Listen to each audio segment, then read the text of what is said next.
Hello everybody, welcome to another video and welcome to kind of like part 2 of this little Apple TV mini-series. Basically, since last time I've got Kodi installed. I'll kind of guide you through exactly what I did, but it was just stupidly easy, to be honest with you. And yeah, I'm just going to boot the Apple TV up now. There's no power button, so you basically just plug it in and then it kind of goes off to the races by itself. But yeah, I'm just going to basically show you around. I've set it up in the kind of way I want it set up for my parents to use when it's plugged into the TV downstairs. So yeah, let's plug it in and get going. This is basically how we're looking. Yeah, you're kind of in focus there. So the remote here, control everything through the remote absolutely as you would on a normal Apple TV. He says, oh, it's infrared. I'm so used to using Bluetooth now. That's okay now, actually. Yeah, this is basically how I've got everything set up. I've got video, sports, music, system, and power. My parents, they're not exactly what you describe as a computer. What's the word? They're not very tech savvy, basically. Once they know their way around something, then they're okay. But if you plonk something completely new in front of them, they need it to be as simple as possible. So I kind of just I've made this completely bare bones, as basic and as simple to navigate as humanly possible. This theme is Mimic. I believe I can't remember what version. But yeah, just basically just navigating around. This is really loud. Let's turn it down a bit. Just navigating around the OS. Like before getting everything installed on here, before buying the Apple TV, I installed Kodi on my normal desktop to kind of test out add-ons and see how everything was going to work. And the kind of speed difference and animation fluidity and stuff like that wasn't. It's basically just 60 frames a second all the way through. It's super smooth. But yeah, this is Mimic. Mimic 2.3.0. As you can see, I've downloaded a few of them. I was trying to figure out what's the best compromise, because some more heavy themes really do struggle on this Apple TV. So I wanted something that was simple, clean, easy to navigate with not as basically the fewest number of options to mess up as possible. And I think this is a really nice compromise. It looks super clean, and yeah, it's just basically perfect for what I need. So basically, I kind of went into detail of what this is going to be used for. This Apple TV is going to be used for. It's going to be for online video streaming, and basically, as I'm going to set up there, as you'll see, I'm not sure where it points to at the moment. Yeah, it just goes to the normal music menu. But what I'm going to do in the next week now before Christmas is get a network share set up on the MacBook Pro that's downstairs.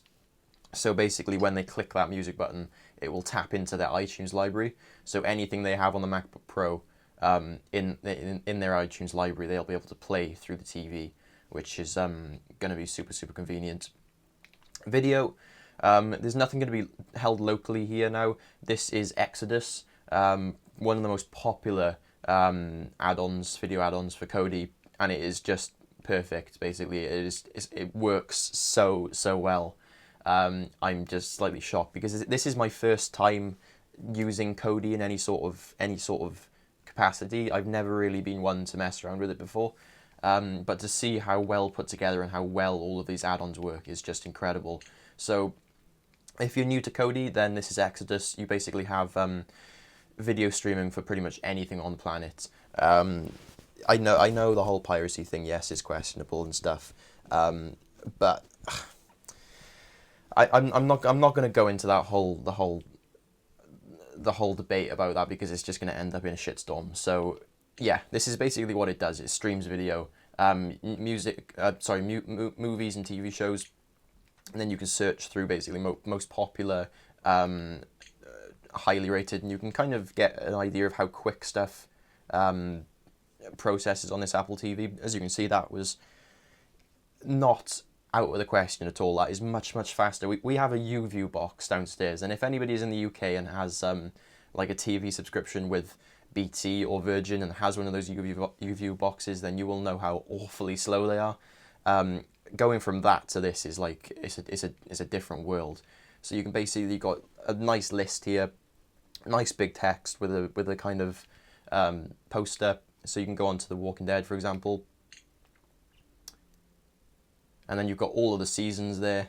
So just randomly click on one, and then you have all of the episodes. It's just so easy to navigate anything, absolutely anything. You've got a little kind of synopsis of what the episode is about. Then when you click on the episode or the movie that you want, it takes, I've limited it to 10 seconds. That's all it seems to need for me anyway. It takes 10 seconds to go through all of the sources that it can kind of just scrape off of the web. And there you are. You have basically just an unlimited, look at that, 162 different ways or different sources to watch this one episode.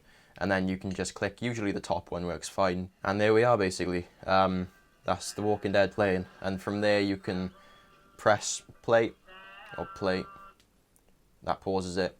You basically got a bar down there telling exactly where you are. You can press play. You can skip forward, seek 20 minutes into the episode. It'll load, and then bam, you're done.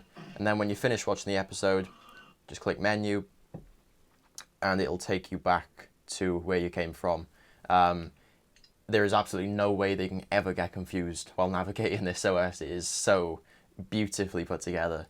And the same thing, I'm not going to go into movies because the same thing applies. So that's video. So any of the TV shows and stuff they want to watch, because PVR, like recording stuff on the TV, the UView box is a piece of shite. It is awful, and it's going to get to the point where if they for example, if they say they record Peaky Blinders, and it completely messes up on the UView box, which it always does. The UView boxes are just awful. I don't have enough time to go into the bad things about them. But it will just get to the point where they go, oh, you know what, stuff it, let's not record any TV because it's not worth it anymore. Let's just go into the Apple TV, let's go into the video and video section and just find Peaky Blinders there because it's just going to be so much easier. Sports then, this is basically like live sports obviously. This is Sports Devil, very, very popular Kodi add-on for live TV, or live sports. Now, if you know Sports Devil, then basically by default it gives you like loads and loads of sources to like scour through as you try to find one stream that works. What I've done to make this as simple as possible for them is basically just have the sports button go straight into crickfree.tv. So it's just one list because crickfree TV it's up about 99% of the time. It's very, very rare that a crickfree TV stream is down. So I'd rather have just the one simple list instead of having them go through like 20 sources in order to find one stream that works. So you've got pretty much everything here. You've got Sky Sports 1, for example. So this is more for my brother and my dad. Yeah, there we go. Sky Sports 1. Absolutely perfect. And it's not bad quality. Like if you went onto the crickfree TV website and tried to find a stream there, it would be really, really poor quality. But I don't know whether they pull it from a different source or whether it's just because it looks better on a TV through Kodi or whatever. It just looks a hell of a lot better. So you've got all of the Sky Sports TV. You've got everything on here, guys. Sky Sports F1. That's going to be useful for me for watching the Formula One after 2018. Because if you don't know, then the F1 is basically going off terrestrial TV in the UK.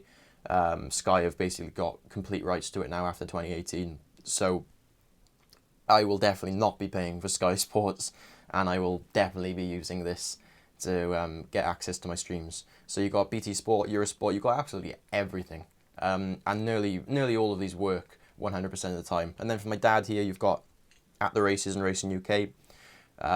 Used to be a racehorse trainer and a jockey. He's really into his kind of racing and stuff. And yeah, this is At the Races. Sometimes the streams take a little bit of time to kick in. You saw there it took a couple of seconds, but now it's up and running. It's absolutely perfect. Cannot go wrong. And yeah, that's sports. I went over music. It's going to be just the network share. The system is just so people can get access to any sort of settings if they need to. Not that that'll be touched too often. And then they've just got power, because I don't want this machine to be on 24/7. When they're not using it, I want it to be off, because otherwise, look, these things run hot. The little crystal HD video decoders, they run hot. And if this machine is on 24/7 with the hard drive spun up 24/7, I don't see the machine lasting that long. So just getting them into the habit of clicking power off every time it's not being used, I think that's better. But yeah, that's the Apple TV. So I hope these two videos kind of just shown you what you can do with an Apple TV. Still, this is a 10-year-old bit of kit, and it's just been you've just seen proof is in the pudding itself. It's been playing 1080p video absolutely fine. Oh, by the way, guys, you may be wondering the way I've got network or wireless networking. I'm not running through the Ethernet cable. I've got a little USB what do you call it?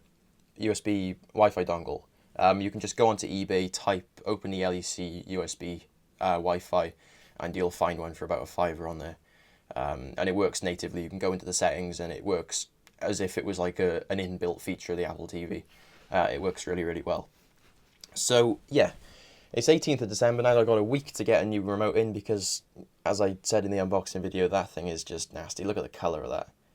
Absolutely disgusting.